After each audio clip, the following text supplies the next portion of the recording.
Voilà, nous allons ensemble maintenant ouvrir la parole de Dieu.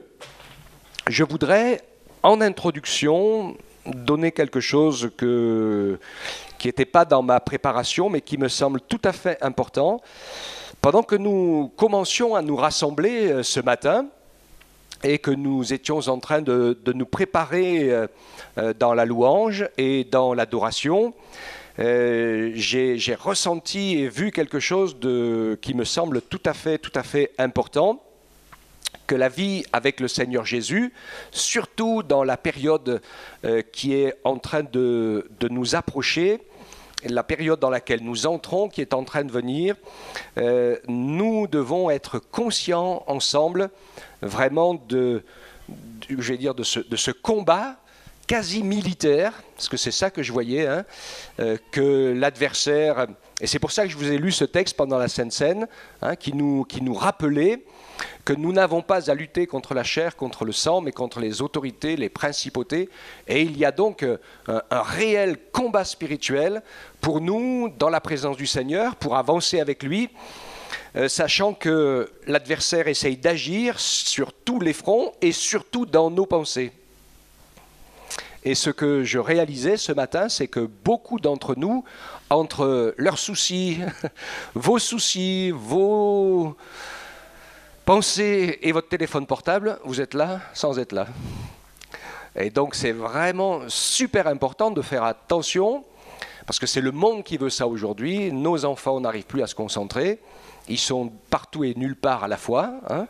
Mais je pense que c'est en train de gagner aussi le milieu des adultes, et c'est important pour nous d'être vraiment conscients que nous sommes en guerre. Et que le Seigneur veut nous encourager à marcher avec lui. Et je voyais l'armée de l'adversaire qui fait face à l'armée du Seigneur, parce que vous avez vu ce que je vous ai lu, hein, c'est que nous devons nous revêtir de toutes les armes. Est-ce que vous avez réfléchi à comment fonctionne une armée? C'est pas le Club Med, je vous le dis tout de suite, hein? Parce que ça peut tirer de n'importe quel endroit, n'importe quel moment. Je parlais avec Joseph, déjà, s'ils ont eu de la formation, hein, pour faire face aux émeutes et aux trucs comme ça. Il y a des choses où ils font très attention, avec l'incident qui est arrivé il y a des années. C'est qu'ils se sont rendus compte qu'il y avait des gens qui, en dehors de la manif, cherchaient les gendarmes isolés, près des voitures, des trucs comme ça, et ça faisait très mal. Je ne sais pas si vous voyez ce que je veux dire, hein. Ça a commencé avec les gendarmes Nivelles et puis d'autres, hein, ça a été très dangereux de se retrouver comme ça, finalement, hors de la protection de l'ensemble. Et dans ma vision de ce matin, c'était vraiment important, donc je le dis comme je l'ai ressenti de la part du Seigneur. Voilà, nous pouvons être de deux manières différentes dans la présence de Dieu, comme ses disciples, qui l'écoutent, qui le suivent, qui ne le lâchent pas, ou comme la foule, qui est au bénéfice de sa grâce et qui est étonnée de voir la bonté de Dieu et la grandeur de Dieu. Le problème, c'est que la foule ne se rend pas compte de l'enjeu qu'il y a dans ce combat, et que l'adversaire aussi envoie son armée, ses snipers, pour essayer de détruire les gens isolés, et surtout quand on est isolé dans notre tête. Donc je voudrais ce matin partager avec vous des choses qui vont nous aider à devenir toujours plus forts dans notre foi et toujours plus vainqueurs dans notre marche avec le Seigneur. Alors j'ai un texte un petit peu particulier qui pourrait faire grincer un peu des dents à quelques-unes, mais je vais vous l'expliquer. C'est Nombre 30, versets 9 à 15. Et j'étais dans la réflexion, dans la prière, et le Seigneur m'a montré qu'est-ce que veut dire ce texte pour nous dans la Nouvelle Alliance et dans le Nouveau Testament. Et c'est vraiment super intéressant. Ça va nous parler ce matin de la nécessité de prendre position dans notre marche avec Dieu, position dans la foi, par nos paroles et par nos actes. Et de comprendre que notre foi est vaincue d'avance si nous ne nous y engageons pas avec des paroles et des actes. D'accord? Donc vous avez déjà un peu le résumé, mais on va voir un petit peu cela tous ensemble. Alors, on va faire le rapport. Nombre 30, versets 9 à 15. Il est question des vœux qu'une femme peut faire. Et si elle est mariée, c'est différent. Donc le vœu d'une femme veuve ou répudiée, l'engagement quelconque par lequel elle se sera liée, sera valable pour elle. Verset 10, lorsqu'une femme dans la maison de son mari fera des vœux ou se liera par un serment et que son mari en aura connaissance, s'il garde le silence envers elle et ne la désapprouve pas, tous ses vœux seront valables et tous ses engagements par lesquels elle se sera liée seront valables. Mais si son mari les annule, le jour où il en a connaissance, tout vœu et tout engagement sorti de ses lèvres n'auront aucune valeur. Son mari les a annulés et l'Éternel lui pardonnera. Son mari peut ratifier et son mari peut annuler tout vœu, tout serment par lequel elle s'engage à affliger son âme. S'il garde de jour en jour le silence envers elle, il ratifie ainsi tous les vœux et tous les engagements par lesquels elle s'est liée. Il les ratifie parce qu'il a gardé le silence envers elle le jour où il en a eu connaissance. Donc je vous ai lu ça pour avoir le contexte. Mais moi, le verset qui m'intéresse, c'est le 15. Il dit « Mais s'il les annule après le jour où il en a eu connaissance, il sera coupable du péché de sa femme. » Donc vous allez vous demander qu'est-ce que ça fait là. Ce que je me suis rendu compte, c'est que, en fait, dans la loi de l'Ancienne Alliance, il y a des choses qui ont un sens particulier parce que le Seigneur a mis certaines choses, et ce n'est pas mon propos, je ne vais pas y rentrer et tenter une explication ce matin, mais j'ai compris et je réalise que ça a un sens tout à fait particulier par rapport à ce que nous vivons dans notre vie avec le Seigneur. Il est question ici d'un engagement spirituel. Il n'est pas question d'une décision pour savoir qu'est-ce qu'on fait à manger ou des choses matérielles, ou etc. Quand vous regardez la femme du Proverbe 21, vous voyez qu'elle est chef d'entreprise, elle fait plein de choses. Et donc, il n'y a pas de souci, il y a une quelconque autonomie. Mais quand il est question du vœu ici, il est question d'un engagement spirituel, peut-être de jeûner, peut-être de faire des offrandes, enfin des choses qui concernent la relation avec Dieu. Vous savez que, ce n'est pas moi qui vous l'apprends, hein, l'Église, c'est l'épouse de Jésus-Christ. D'accord ? Et moi, ça m'a parlé de plusieurs choses que je vais partager avec vous. D'abord, la nécessité de dire les choses entre Dieu et nous. Et donc, c'est important. J'avais intitulé cette prédication « Qui ne dit mot consent ». Et je vais vous expliquer à quoi ça retourne dans notre vie chrétienne et spirituelle. Et je pense que je vous parlais de la foule tout à l'heure. Hein, elle ressemble à ceux qui ne disent pas de mots. Et voilà. Mais finalement, si on ne s'engage pas avec le Seigneur, il n'y a rien qui se passe. Et il est question donc de ces choses spirituelles. Dieu nous permet ainsi de comprendre cette relation que nous avons avec lui. Alors, pourquoi ce principe qui est là dans l'Ancienne Alliance ? Eh bien, nous avons, premier élément, donc je vous l'ai dit, la nécessité d'une expression audible de ce que nous pensons. Et c'est le sens d'une vraie prière, je veux dire, quelque part. Une prière non exprimée n'est pas une prière, mais une pensée. Il y a une différence entre une pensée et une prière. Hein ? Ça serait bien que...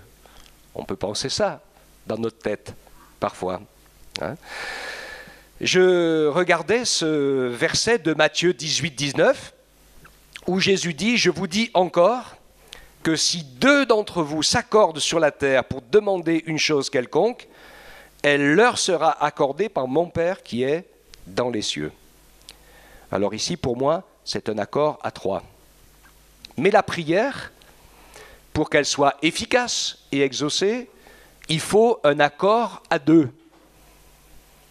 C'est-à-dire un accord précis entre le Saint-Esprit, le Seigneur Jésus et moi. Et toi, ma sœur, mon frère. Il n'est pas question d'homme ou de femme ici, hein, mais il est question de pouvoir être attentif à la prière. Je crois qu'il faut qu'on soit conscient de ces choses. On va voir 3 choses ce matin. Un point important, Si les enfants font du bruit, il faut aller dans le hall, s'il vous plaît, parce que sinon, moi, j'arrive plus à prêcher, je perds mes idées en cours de route. Merci. Le seul lien que nous avons avec le Dieu invisible, c'est la parole. Je lui parle, il me parle. Alors, comment Dieu me parle-t-il? Dieu nous parle par sa parole. Je remarque que si nous sommes des liseurs fervents de la parole, alors nous allons souvent et régulièrement et de plus en plus entendre la voix du Seigneur. Est-ce que vous êtes d'accord avec moi? Parce que si on ne lit pas la parole, c'est difficile pour le Seigneur de nous parler. Moi, je prends la connaissance de la Bible un peu comme l'alphabétisation quand on va à l'école. On ne peut pas écrire et lire tant qu'on n'a pas appris toutes les lettres, les règles qui vont avec les lettres, l'association des lettres, d'accord? Donc, une fois qu'on connaît les lettres, l'alphabet, qu'on connaît que B et A, ça fait bas, etc., donc on va construire. Et une fois qu'on a cette construction, après, on peut donner libre cours à nos pensées et les écrire et les exprimer. D'ailleurs, on a de plus en plus de pensées construites, plus on est lettré quelque part. Hein? Et c'est vraiment important. Dieu veut nous aider à nous cultiver dans sa parole. Et je prends, moi, la Bible vraiment comme la table alphabétique et tout ce qu'il faut pour apprendre à écouter la voix de Dieu. Si je m'imprègne de la parole, c'est facile au Saint-Esprit de se servir des textes pour me parler. Alléluia. Quand même. Bon, je vérifie si vous suivez.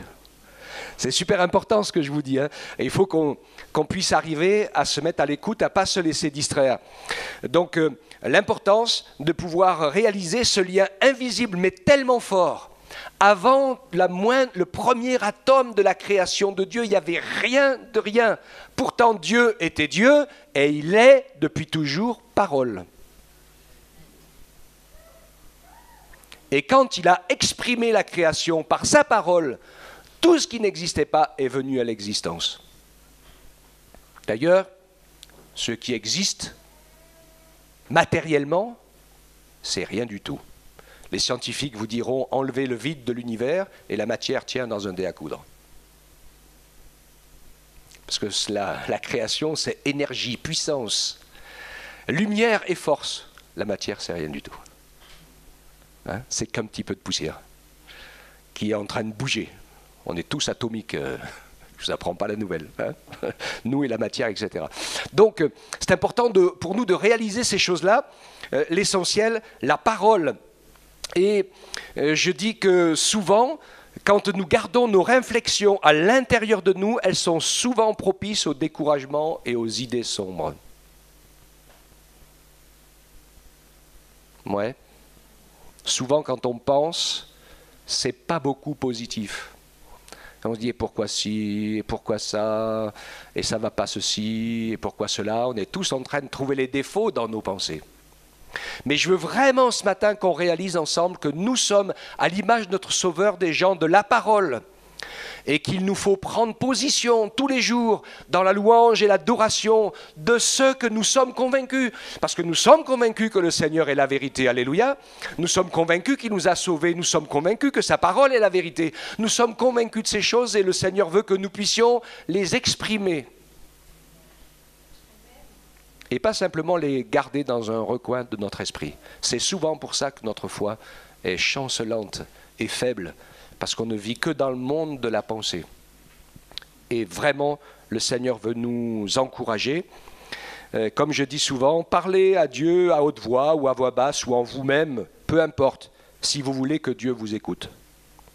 Mais si vous voulez que Dieu vous exauce, alors parlez à voix haute. Être écouté, c'est une chose, être exaucé, c'en est une autre. Hein? Et je reviens donc à mon texte qui est tellement, tellement important et qui nous montre comment nous devons nous mettre à l'écoute. Alors, Dieu veut nous permettre, et on va le voir, ce texte que je vous ai choisi, entre le mari et la femme, là dans les choses spirituelles, c'est entre Christ et son Église, et on va lire ensemble encore ce texte de Luc, et je vais continuer mon explication, Luc 11, versets 1 à 13. Jésus priait un jour en un certain lieu. Comment savait-il que Jésus priait? Mais parce qu'il l'entendait, bien sûr.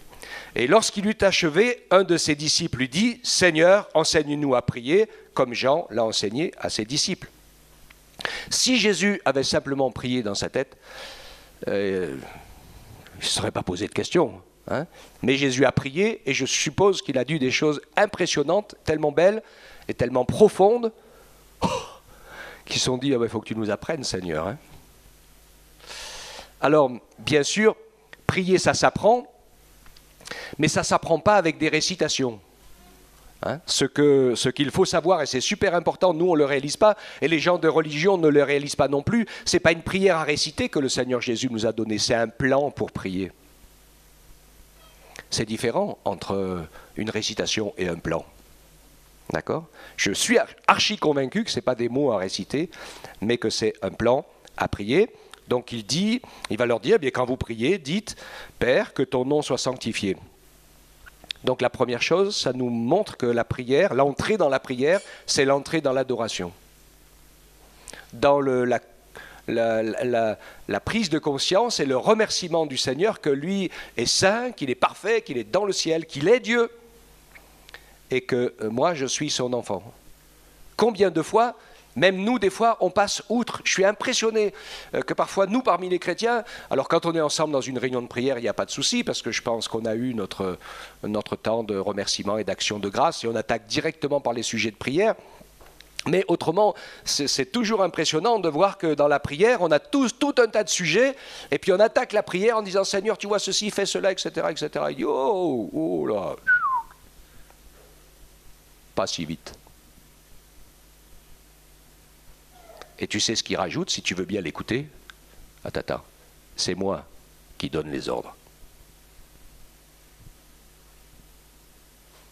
Ouais?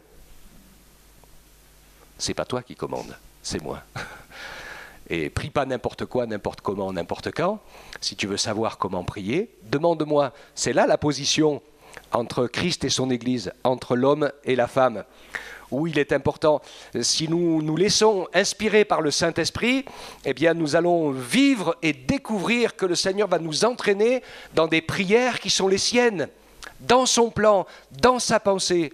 Parce que finalement, quand nous faisons nos prières, nous gardons notre vie chrétienne limitée dans un domaine trop petit.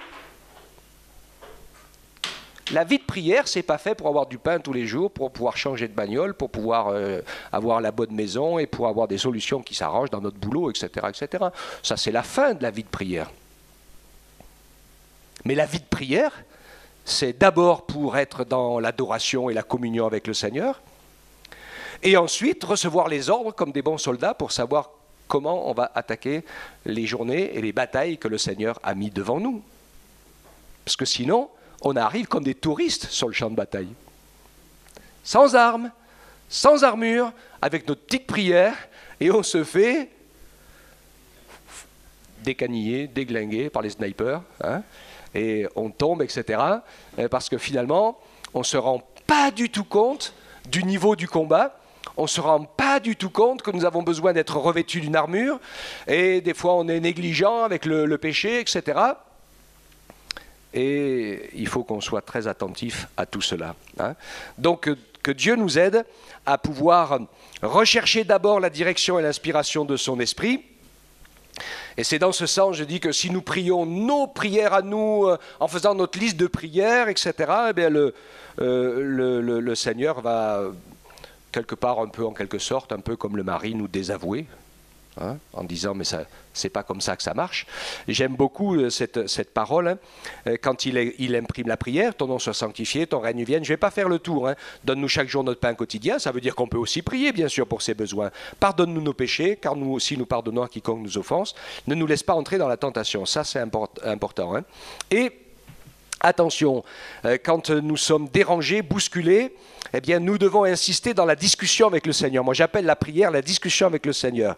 Et il dit encore, lequel d'entre vous, s'il a un ami qui se rende chez lui au milieu de la nuit pour lui dire « Ami, prête-moi 3 pains, car j'ai des amis qui sont arrivés de voyage chez moi, je n'ai rien à leur offrir. » Alors l'intérieur répond « Ne me cause pas d'ennui, la porte est fermée, mes enfants et moi sommes au lit. » ne me dérange pas.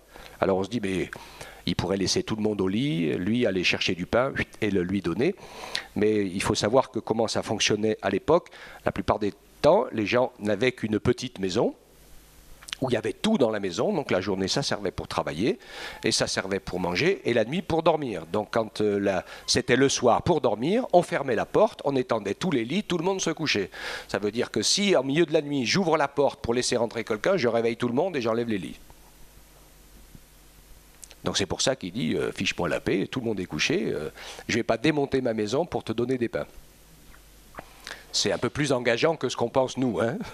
Ok, parce que nous, on est déjà réveillés, donc on se dit, si tu es réveillé, tu te lèves, tu lui donnes 3 pains, et puis il n'y a pas de souci. Le problème, c'est que ça correspond aux autres, hein. Ça me rappelle la prière d'un enfant, enfin la prière, oui, c'était la prière d'un enfant. Il dit, papa, c'était la nuit, le soir, tout le monde était couché, il avait un petit peu de mal à les faire tous dormir, il cherchait des prétextes pour pas dormir, ça arrive des fois, hein, quand ils n'ont pas sommeil, bon, ils n'ont pas sommeil, c'était un petit peu dur. Mais enfin, bon, il avait réussi à mettre tout le monde au lit, et puis il y a un des petits qui dit, papa, j'ai soif. Alors là, dors. Papa, j'ai soif. Tu vas dormir, oui. Papa, j'ai vraiment soif. Bon, écoute, si tu insistes encore, je me lève, tu vas prendre une de ces fessées, puis ça va te passer l'envie. Hein. Oui, papa, quand tu viendras me donner une fessée, tu peux m'amener un verre d'eau, s'il te plaît. Ok, bon. C'était la prière insistante. Hein, et on se retrouve ici avec quelque chose qui nous rappelle que la prière efficace, elle a quelque chose de dérangeant. D'accord ? Dérangeant. Elle va nous remuer ou remuer quelque chose. Il va se passer des choses dans notre vie ou avec le Seigneur, etc. Et le Seigneur va nous pousser plus loin. Et il nous encourage à comprendre que la prière, je vais dire quelque part, finalement, moi je pense, même pour moi, je me le reproche. J'ai l'impression que selon la prière de Jésus, je ne prie pas beaucoup dans ce sens-là.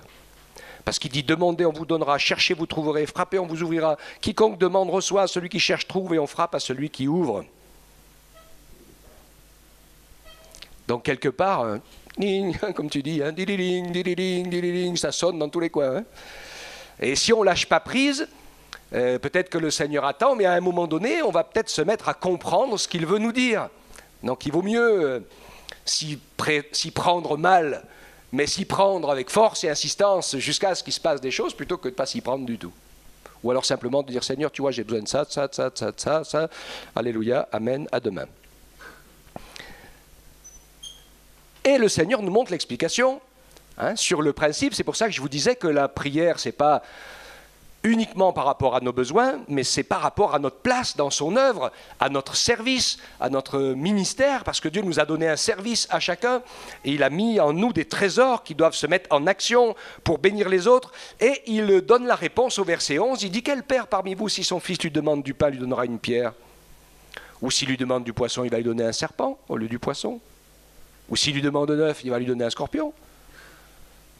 Au pire, une fessée, hein, s'il lui demande de l'eau en pleine nuit. Si vous êtes mauvais, enfin si vous qui êtes mauvais, vous savez donner de bonnes choses à vos enfants, à combien plus forte raison le Père Céleste donnera-t-il l'Esprit Saint à ceux qui le lui demandent? Alléluia. Hein. La prière, essentiellement, a pour clé de rechercher le contact avec l'Esprit Saint. C'est pratiquement le seul but de la prière, quelque part, pour que le Seigneur nous permette de ne pas être désavoués dans nos prières, c'était le sujet que je disais tout à l'heure, ou de rester comme des chrétiens qui prient jamais, à haute voix, et qui donc restent dans le silence. Et si vous restez dans le silence, vous êtes le prisonnier de vos pensées, de toutes les attaques de l'adversaire, et vous êtes dans la défaite. Parce que qui ne dit mot consent. Et le problème qu'on a, nous, les êtres humains, c'est qu'on pense tous être des Suisses. Je suis sympa pour les Suisses. Non, je les aime bien. De temps en temps, je les charrie un peu, surtout les deux qu'on a là, ou plusieurs là.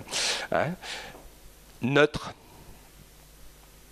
Beaucoup de gens, même nous les chrétiens, on pense qu'on est un peu en position de neutralité, c'est-à-dire qu'on a devant nous le bien ou le mal. et qu'on peut choisir entre l'un ou l'autre. Mais ça, c'est archi faux. Il n'y a pas 3 chemins ou un chemin neutre. C'est où on est dans le bien, ou on est dans le mal. Ou on est sur le bon chemin, ou on est sur le mauvais chemin. Ok ? Et donc c'est super important pour nous de pouvoir réaliser cela et de comprendre que si nous ne nous laissons pas entraîner dans une vie de disciple qui avance avec le Seigneur, c'est pas moi qui le dis, c'est Jésus qui le dit. Matthieu 12,30, j'ai sauté un verset là, qui dit « Celui qui n'est pas avec moi est contre moi, et celui qui n'assemble pas avec moi disperse. » Si je ne fais pas ce que le Seigneur me demande, alors je fais le contraire de ce qu'il veut. Ou c'est le contraire de ce qu'il veut qui se fait tout seul. Et comme je dis rien, alors, eh bien, je fais l'apologie de l'adversaire. D'accord ? Et Dieu veut nous encourager, donc, à pouvoir prendre position. C'est important la prière. Certaines prières ne sont pas exaucées. Alors les premières, je pense, c'est celles qui ne sont pas prononcées. Au début, quand on est bébé, dans la foi, le Seigneur nous donne, même quand on demande autre chose parfois. Hein ? J'aime bien dire que les bons parents, ils donnent de la bonne nourriture à leurs enfants, même s'ils leur demandent du coca, des frites et des bonbons tous les jours. J'espère que du coca et des bonbons, vous leur en donnez presque jamais, et des frites, pas trop souvent. Hein ? J'écoutais dans les infos, mais c'est impressionnant. Nos pays occidentaux et la France est en train de tirer la sonnette d'alarme. C'est affreux à cause de l'obésité, du diabète et d'autres problèmes de santé très très graves qui fait que les enfants d'aujourd'hui, quand ils seront adultes, ils seront tous pas loin de la crise cardiaque, de l'insuline et de la mort bien plus tôt que prévu, parce que tout simplement, on leur a donné ce qu'ils avaient envie. Et des fois, dans nos prières, on demande au Seigneur ce que nous avons envie. Mais le Seigneur, qui est un bon Père, va nous donner ce qui est bon pour nous. Et parfois, il va nous donner même de la souffrance ou de l'épreuve. C'est pas parce que c'est bon pour nous, mais c'est parce qu'il n'y a pas d'autre moyen de nous faire grandir. Comme on est un peu têtu et bourricot, je m'inclus dedans, hein, on est tous pareils. Eh bien, donc je dis, des prières qui ne sont pas exaucées, celles qui ne sont pas prononcées, ou celles qui sont contraires à la pensée ou à la parole de Dieu. Par exemple, j'entends des prières des fois qui sont comme des enfants. Seigneur, arrête toutes les catastrophes. Alors je suis désolé de dire que vous ne serez pas exaucés, que vous n'êtes jamais exaucés dans ce système-là, parce que quand vous regardez bien la parole de Dieu, vous verrez que les catastrophes de la terre font partie intégrante de ce qui se passe.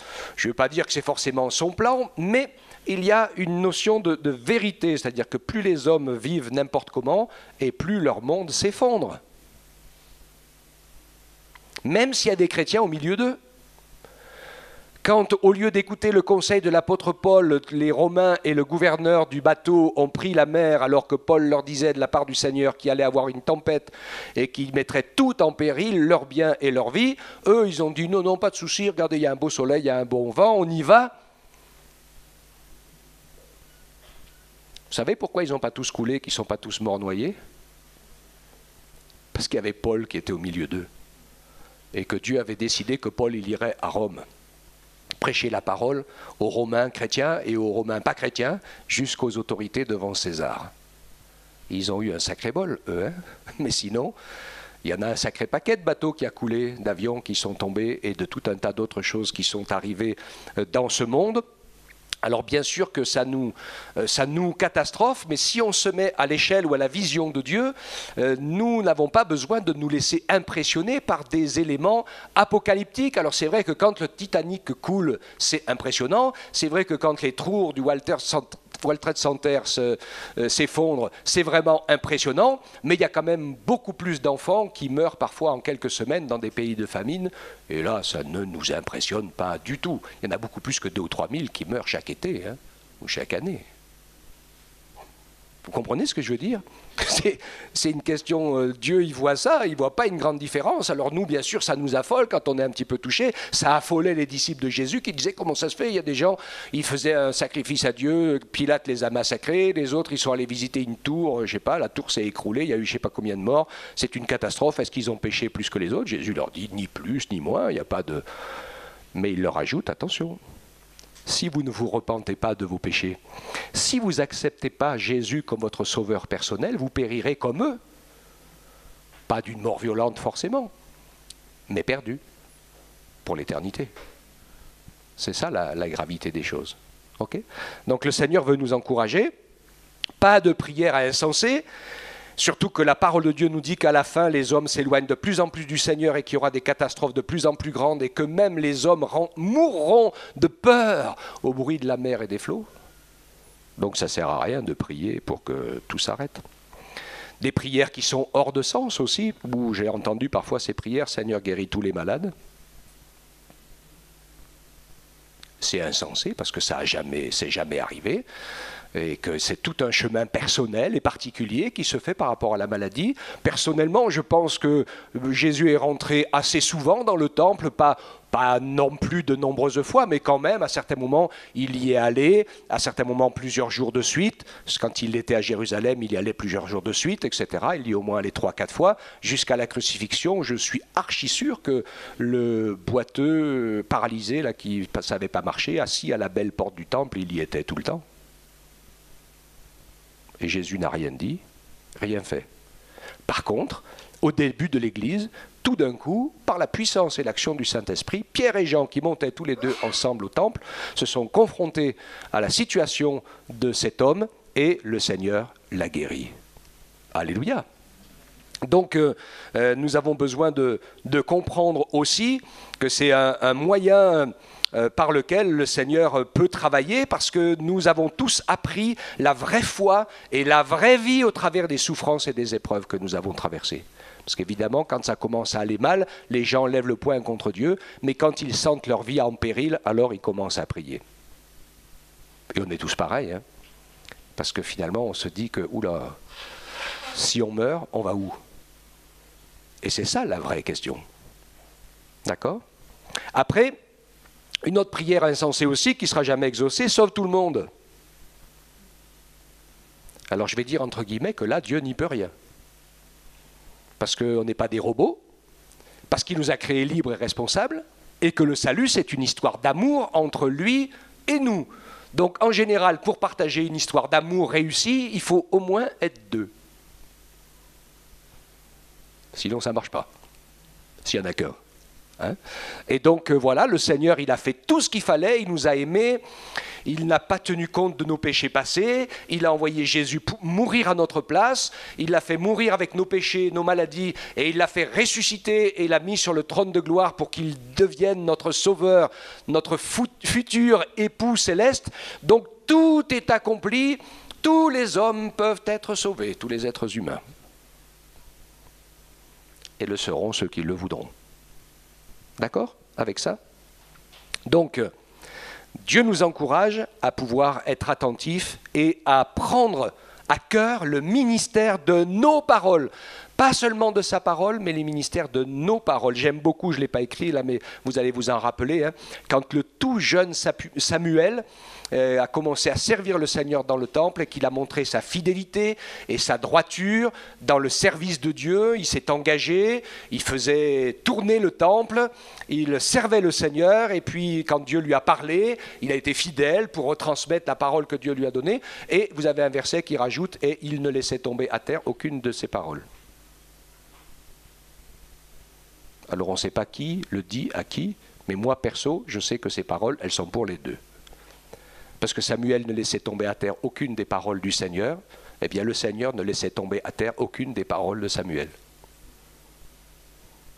C'est donnant-donnant. En fait, la parole de Dieu, elle a la valeur qu'on lui donne. Et la parole de Dieu, elle a la valeur qu'on lui donne par nos paroles.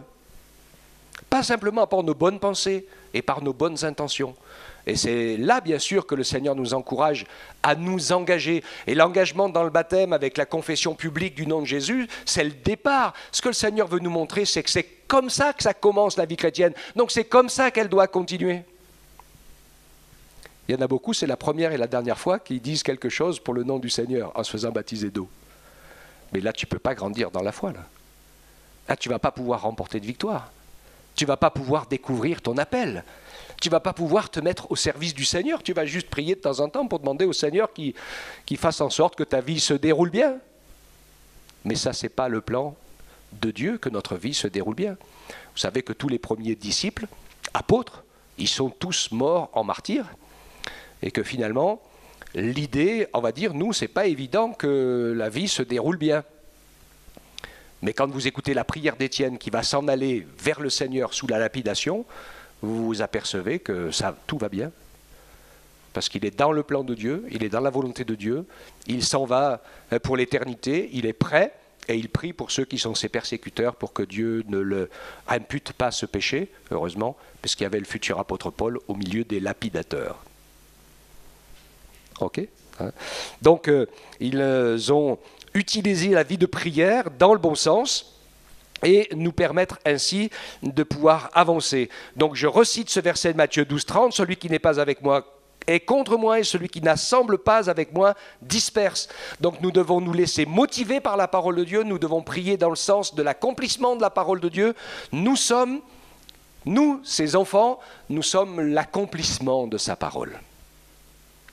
Prenez-en conscience de cela. Nous ne sommes pas simplement de ceux qui croient en lui, en un Dieu tout-puissant qui est capable de venir à notre secours quand ça ne va pas. Nous sommes le sel de la terre et la lumière du monde. Jésus nous utilise et s'il nous a laissés sur la terre, c'est pour que le monde voie qu'il vit en nous. Que nous le craignons, que nous croyons en lui. Sinon, si nous ne nous occupons que du manger et du boire et de réussir notre existence, nous ne sommes pas mieux que les païens de ce monde, dont certains essayent de réussir leur vie par leurs propres efforts, et d'autres aussi en priant leur Dieu, leur religion, ou en faisant quelques offrandes, quelques dons et quelques prières de temps en temps pour essayer d'obliger Dieu à faire quelque chose.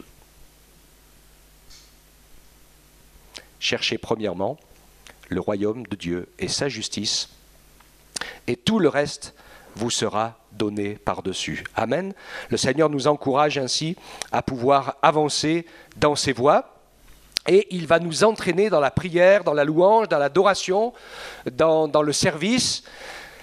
Jésus disait, « J'appelle mes brebis », vous connaissez dans Jean 11, il dit « J'appelle mes brebis, elles entendent ma voix, elles ne suivront pas la voix d'un étranger, et je les conduis dehors. »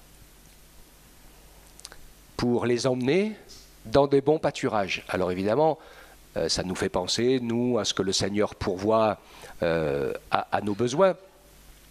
Mais c'est bien plus que cela, quelque part. C'est l'habitude d'écouter sa voix pour pouvoir aller, être avec lui et aller là où il va nous conduire parce qu'il marche devant nous. Donc il nous encourage, Hébreux 13, 15, c'est le dernier verset. Il parle du Seigneur Jésus, de son esprit, et il dit par lui, offrons sans cesse à Dieu un sacrifice de louange, c'est-à-dire le fruit de lèvres qui confessent son nom. C'est quoi le fruit des lèvres? Elle nous fait la sœur. C'est la parole. C'est pas la pensée. C'est la parole. Notre parole. Je ne suis pas sûr qu'on arrive à réaliser l'importance de nos paroles. Pour Dieu, notre parole, c'est super important, parce que notre engagement dans son amour fera notre salut ou notre perdition.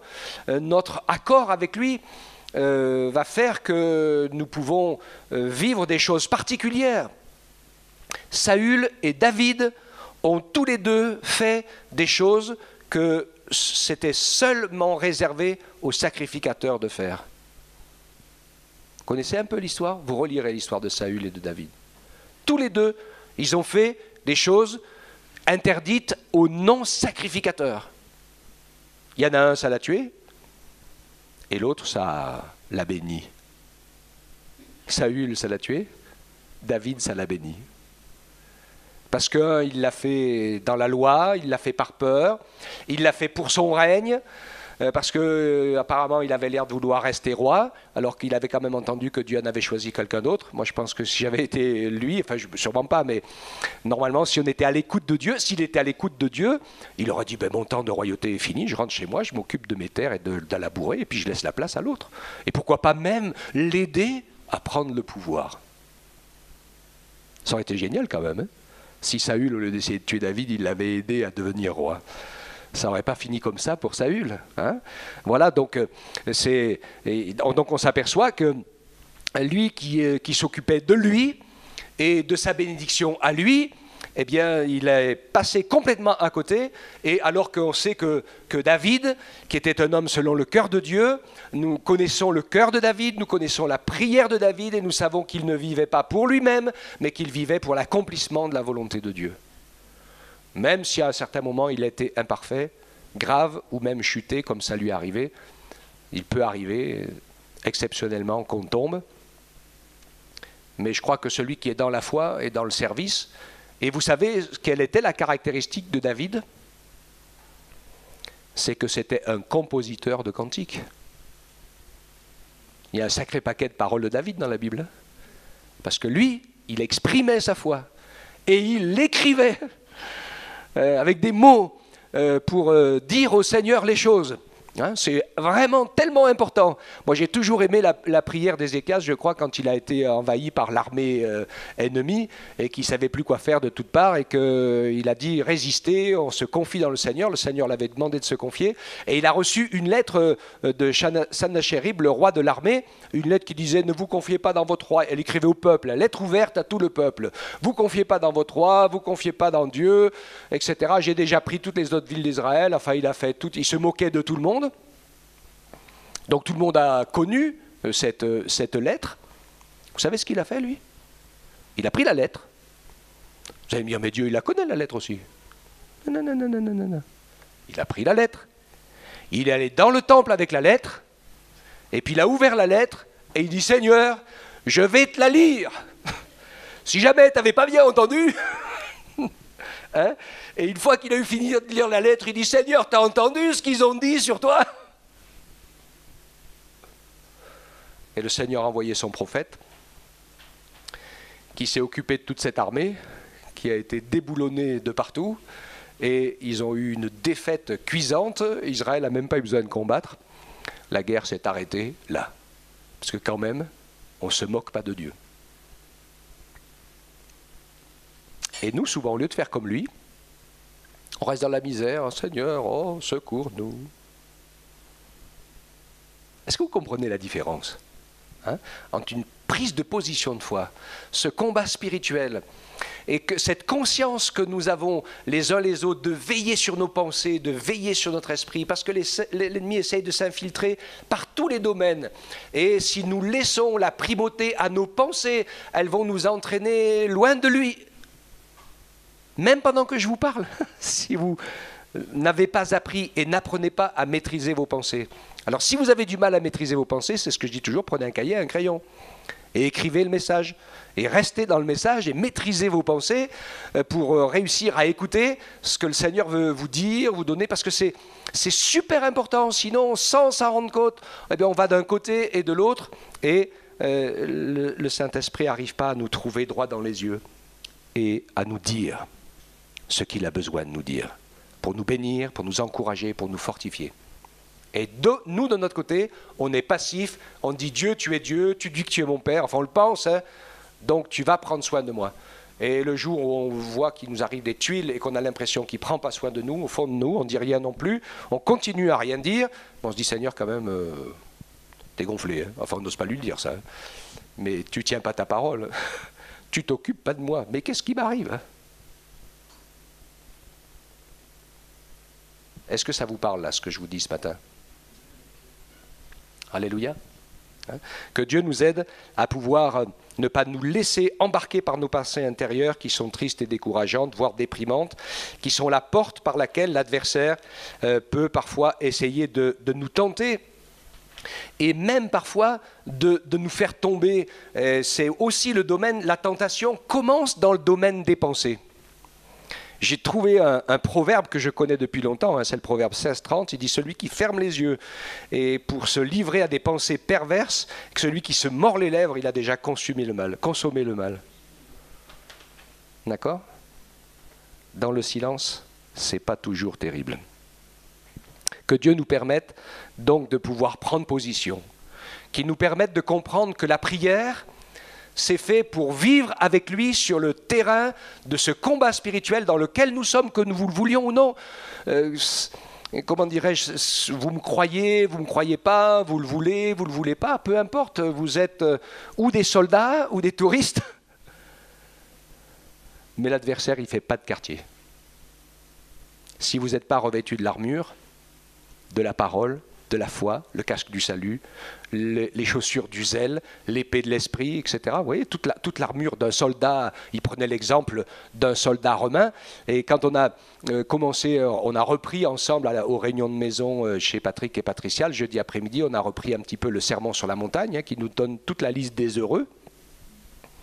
Je crois que je vous l'avais déjà dit, hein, le mot heureux, si vous le traduisez vraiment dans son étymologie, c'est en marche. C'est celui qui avance. C'est ce que disait le Seigneur Jésus. Si tu n'avances pas, tu recules. Hein, des fois, on est là dans une position, on dit « Ah là, je suis bien dans ma position. » Si tu n'avances pas, tu recules parce que le monde continue d'avancer. Hein, et Dieu nous le montre dans sa parole. Il n'y a pas de... Je reviens à ma neutralité, hein, parce que c'est vraiment important de comprendre que ça ne marche pas, que ça ne fonctionne pas, qu'il nous faut avancer, qu'il nous faut être avec, que la prière, c'est chercher le Seigneur, c'est chercher à comprendre ce qu'il attend de nous, le sens de notre vie, le sens de notre service, et comment nous pouvons vivre avec lui cette adoration, cette relation, cette place qui est la nôtre, peu importe, et que nous avancions en nous posant des questions pour que le Seigneur puisse nous parler, qu'il puisse nous fortifier, et que nous remettions les choses à leur place, c'est-à-dire que prier pour nos besoins perso, pour moi, c'est la dîme de la prière. 10%. Ok ? Donc dans l'adoration, le fruit de lèvres, sacrifice de louange. Je me dis, pourquoi sacrifice ? Parce que pour un timide, d'ouvrir la bouche pour louer le Seigneur et pour prier à voix haute, ça va être un sacrifice. Mais c'est un bon sacrifice, parce que tu vas crucifier ta timidité. Alléluia. Moi je l'ai fait, hein, de crucifier ma timidité. J'ai pas l'air timide comme ça, comme vous voyez. Si vous m'aviez vu quand j'étais ado, quand un adulte m'adressait la parole, je passais sous la table. Tellement que j'avais peur. Hein, donc j'ai compris tout de suite combien c'était important de ne pas me laisser prendre par ce piège-là et d'entrer dans les promesses du Seigneur. Exprimer sa foi d'une manière audible, vivre sa foi d'une manière visible. Rappelez-vous ça ce matin, hein, qui ne dit mot consent, c'est-à-dire que si tu laisses faire, si tu fais rien, même que tu viens là, hein, qu'il n'y a rien qui se passe, c'est pas toi qui conduis ta vie, c'est la vie de ce monde qui te conduit. Oui, oui. C'est ce monde qui te conduit. Parce qu'il n'y a pas de neutralité. Ou alors tu mets ta main dans la main de l'Esprit et tu t'attaques pour devenir un disciple, un soldat de Jésus-Christ qui prend sa vie spirituelle en main et qui avance sur le chemin étroit qui mène à la vie en confessant son nom, en prenant position, en disant « Je marche avec le Seigneur, je suis son enfant, je confesse sa gloire, je veux accomplir sa volonté ». C'est des choses qu'il faut dire. Parce que si tu dis au Seigneur tous les jours « Je veux accomplir ta volonté », il va forcément s'occuper de vous y mettre. Parce qu'il va comprendre que c'est important. Si vous lui dites jamais, il va vous laisser là où vous êtes. D'accord, hein? Il faut que nous puissions... Et je dis pour nos enfants, c'est un super exemple. J'ai eu un petit problème dans la famille, hein, c'était très important, quelqu'un qui commençait à vivre un petit peu sa vie spirituelle en dehors de l'église, avec des enfants grandissants et tout ça. J'ai dit, si tu ne montres pas à tes enfants, de manière pratique et concrète, ce que c'est qu'une vie de chrétien engagé, Et ça passe obligatoirement dans l'église, parce que quand tu es tout seul à la maison, ça ne marche pas. Et tu vas perdre tes enfants. Ils ne te suivront pas. Ils ne s'engageront pas. Et ils ne marcheront pas avec le Seigneur, parce qu'ils n'ont pas vu le modèle traduit en actes. Les paroles, c'est les paroles. Mais les actes, c'est autre chose. D'accord ? Alors, dans une armée, il semble qu'il y a beaucoup de choses inutiles. Marcher au pas, ça paraît inutile. Porter tous son fusil du même côté, ça paraît inutile. Avoir les mêmes armures, ça paraît curieux. Peut-être. Et tant d'autres choses. Seulement quand vous êtes en pleine bataille, alors vous allez vous rendre compte que toutes ces choses que vous avez apprises sont complètement nécessaires pour avancer ensemble, pour s'échanger les armes quand il y en a un qui tombe, pour pouvoir faire face, faire le carré, la tortue de César, tout ce que vous voulez. Hein. Toutes les batailles rangées, pour éviter d'assommer son frère en changeant le fusil parce qu'on ne le prend pas du bon côté, ou en lui tirant dans les pieds, comme c'est arrivé à certains, parce qu'on ne respecte pas les règles de manœuvre des armes. Comme les motards quand on est ensemble, où je leur ai dit, messieurs, c'est comme dans la cavalerie, tout le monde monte à gauche et tout le monde descend à gauche. Alors il y en a qui n'ont pas respecté. La première, elle s'est brûlée, parce que le pot d'échappement, il est à droite. Et puis, non, c'est arrivé chez nous, hein. Et puis les deuxièmes, ils ont failli tomber, eux et leur moto, parce que comme il y en a un qui est descendu à gauche et l'autre qui est descendu à droite, ils se sont mis un coup de fesse en descendant en même temps. C'est bête, hein. C'est vraiment enfantin. Un petit coup de fesse et blablabla, vous avez 2 motos et 2 personnes par terre. Ça paraît bête, hein? À marcher au pas. C'est dans l'église qu'on l'apprend. Parce qu'on a rendez-vous tous ensemble, à la bonne heure, hein? On se discipline, on apprend à prier ensemble, à se mettre d'accord. Si 2 ou 3 se mettent d'accord, hein, ça demande à méditer. Hein? Réfléchissez sur cette prière. Parce que 2 ou 3 qui se mettent d'accord pour prier et que Dieu exauce, ce n'est pas 2 ou 3 qui font la même prière. Ce n'est pas de cet accord-là qu'il est question. Est-ce que vous comprenez ça? C'est 2 ou 3 qui sont en accord d'esprit et qui savent ensemble où ils veulent aller, même s'il n'y en a qu'un qui parle et que les autres le soutiennent. D'accord? Ça nous arrive à tous souvent, hein? Même on est 10 là-haut à faire la même prière. On fait la même prière et on dit Amen à la prière de son frère, mais on n'est pas forcément tous d'accord.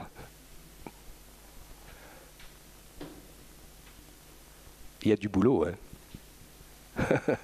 Il y a du boulot pour se mettre d'accord. Et pour se mettre d'accord dans le domaine spirituel, il y a des moments où il faut prendre un peu sur soi. Il faut accepter que finalement, la direction générale, même si ce n'est pas vraiment là où j'avais envie d'aller, c'est super important. Parce que c'est quand même le monde, il ne va pas voir Dieu parce qu'il voit une multitude de belles œuvres surnaturelles, un peu quand même. Mais il nous a dit qu'il glorifiera Dieu et qu'il verra Dieu s'il voit que nous avons de l'amour les uns pour les autres. Si nous sommes capables de faire quelque chose ensemble. Parce que ça, le monde n'en est pas capable.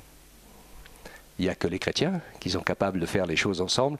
Si on est discipliné, qu'on est conscient du combat qui se passe et qu'on fait attention, alors je vais terminer, hein, que Dieu nous permette ainsi de prendre des bons réflexes dans la prière, dans l'adoration, qui nous permettent de confesser notre foi, d'exprimer notre foi de manière audible, de la vivre de manière visible, que nous ne soyons pas comme la foule qui suivait Jésus et qui revenait à la maison en disant « Oh là là, on a vu des choses super aujourd'hui ».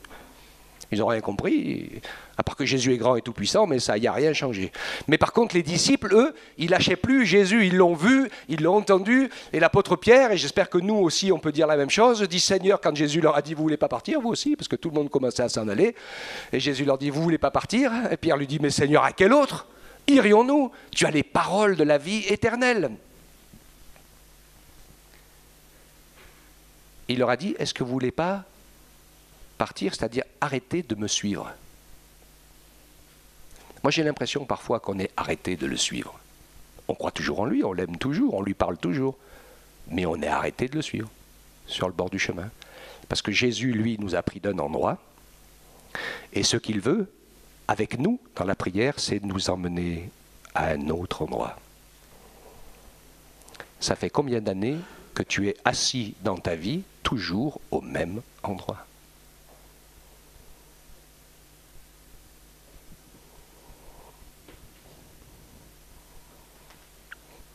Alléluia.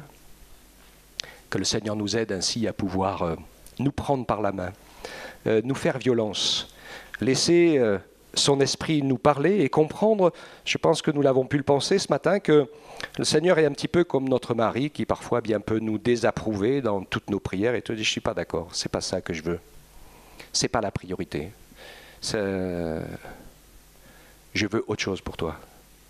Autre chose de différent, plus beau, plus grand, différent, qui fait partie de mon œuvre, qui fait partie de mon royaume, qui fait partie de l'arrivée de la lumière pour le salut des hommes perdus. C'est ça que Jésus veut, le reste, il s'en occupe. Si tu as besoin de plus de choses, il le fera. Ou pas, parce que tu n'en as peut-être pas besoin finalement. Parce que si tu avais plus de choses, tu le serviras encore moins. Alléluia quand même. Amen. On prie le Seigneur, on lui demande sa grâce ensemble. Je voudrais bien qu'on prenne juste quelques instants et que vraiment on puisse dire Seigneur, apprends-moi à prier comme tu me le montres dans ta parole, afin que j'arrête de perdre mon temps avec des enfantillages, des petites choses qui sont sans importance à tes yeux et dont tu t'occupes déjà de toute façon, mais que nous puissions entrer dans la vie de disciple, dans la marche en avant. Seigneur Père, merci. Merci pour ta parole et ta grâce. Merci pour la vie surnaturelle que tu as mis en nous, cette vie d'en haut, conduite par le Saint-Esprit, qui nous prépare à régner avec toi dans le ciel, à te connaître, savoir qui tu es, pour vivre une vraie communion par le Saint-Esprit avec toi. Merci de nous donner faim et soif de ta parole pour que ta personne, tes sentiments, ta manière de faire, d'être et de penser soient gravés en nous de manière indélébile pour que notre priorité, ça soit de te ressembler, Seigneur. Fais-nous grâce. Sors-nous de notre légèreté, de notre enfantillage et permets-nous, Seigneur, de pouvoir faire un pas de plus dans ta direction. Permets-nous de prendre conscience, Seigneur, que l'adversaire ne cherche qu'à nous cibler. Je voyais ce matin comment il arrivait facilement à nous occuper l'esprit les uns les autres pendant que nous étions dans le chant, dans l'adoration. Et nombreux étaient ceux qui n'étaient pas dedans, qui avaient le nez en l'air et qui regardaient ce qui se passait. Parce que vous n'avez pas l'habitude de vivre des temps d'adoration, de communion du Saint-Esprit. Ça se prépare, ça se travaille, c'est la clé, c'est important. Que l'armée du Seigneur se mette en ordre de marche et quand son peuple est uni d'une seule voix pour l'adorer et le célébrer, le feu et la puissance de son esprit descendent. Alléluia. Merci de nous fortifier, Seigneur, et de nous aider, de nous faim et soif d'aller plus loin avec toi, Seigneur, de ne pas nous arrêter à nos préconçus, mais à te laisser transformer nos cœurs et nos pensées. Et ces choses ne sont pas difficiles, c'est juste qu'il faut les vouloir assez, les aimer assez, les rechercher assez. Parce que toi, tu donnes généreusement et sans compter, au-delà même de toute mesure. Tu nous as dit même que tu ferais au-delà de ce que nous pouvons penser et imaginer. Mais il nous faut déjà y entrer. Entrer dans ces choses. Que ton beau nom soit glorifié, Père. Au nom de Jésus. Amen.